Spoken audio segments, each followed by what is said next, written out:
gönülleriniz Hz. Muhammed Mustafa ile beraberse, duygularınızda ona ait güzel nakışları bir kaneviçe, bir dantela gibi işliyorsanız, 14 asır gibi uzun bir zamanın ne ehemmiyeti var? Mekke'de, Medine'de veya Türkiye'de bulunmanın ne ehemmiyeti var? Nakışlarınızın en mütenası, en muhtevalısı, ona ait hakaikin nakşedilmesi ise zaman engel teşkil etmeyecektir. Siz ona yakınlardan daha yakınsınız. Hatta gözlerinizi kapayınız benim gibi. Dizlerini ileriye doğru dürtünüz.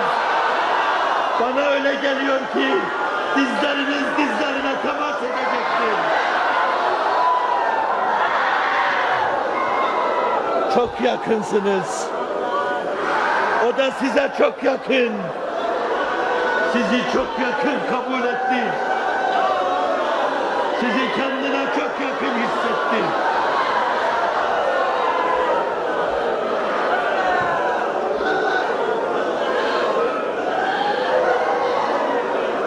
...14 asırdan sonra... ...siz mesafelere isyan eden bir nesil oldunuz. Ve Allah aşkına... ...bahtınıza düştüm.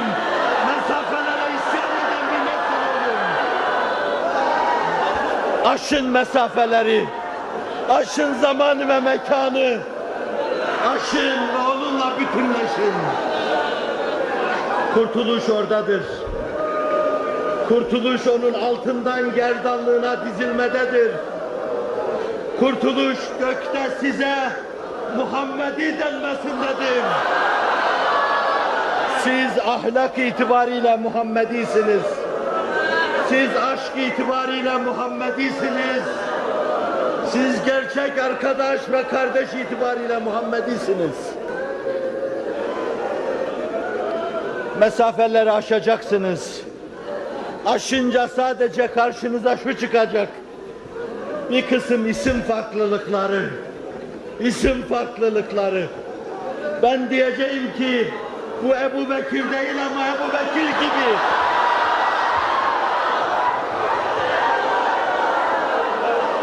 Ben diyeceğim ki Ömer'in boyu yok ama Ömer gibi. Bu Ali değil ama Haydar-ı Kerrar. Bu Osman değil ama niçin bilmiyorum. Mesafeyi aşacaksınız. Zamanı aşacaksınız. 14 asrı çekip arkanızda onun asrına götüreceksiniz. Ve farkına varmadan birdenbire nurlandığınızı hissedeceksiniz.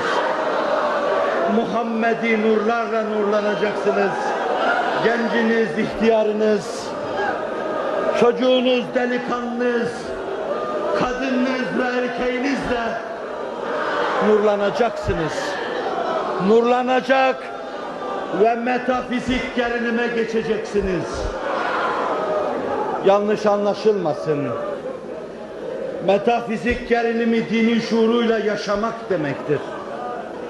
Metafizik gerilim, dinin emirleri ve yasakları karşısında derinlemesine duyarlılık demektir. Sizden istenen şey de bu duyarlılıktır. Yoksa biz ta 14 asır evvel sokağa kapılarımızı kapadık, vicdanların kapılarını çalmaya başladık. Açılın kalp kapıları, açılın. Gelen Hazreti Muhammed ordusudur, açılın. Parolamız budur, işaretimiz budur. Ayaklarımıza kilit vurduk başka şey için yürümeme istikametinde. Ellerimizi bağladık. Gönüllerimizle çözülmeye, gönüllerimizin dilinden zincirleri çözmeye çalıştık. Ve gönüllere girmeyi hedefledik. Metafizik gerilimle bunu kastediyorum. Bu yüksek duygu ve düşünceyi elde ettiğiniz zaman da aşılacak, mekan da aşılacak. Kendinizi Ashab-ı Bedr içinde göreceksiniz. Biz 14 asır sonra geldik, bu nasıl oluyor diye şaşkınlığınıza kendiniz şaşacaksınız. Bu şaşkınlık mevzuna kendiniz şaşacaksınız. Ama bunun böyle olacağında katiyen şüpheniz olmasın. Zira öyle yürekler, sizinle öyle yürekler, öyle sineler tanıma bahtiyarlığına erdim ki, her birisi nazarında bir Enes bin Nadir, bir İbn-i Caş, bir Kabbas İbn-i Eşşem'dir adeta.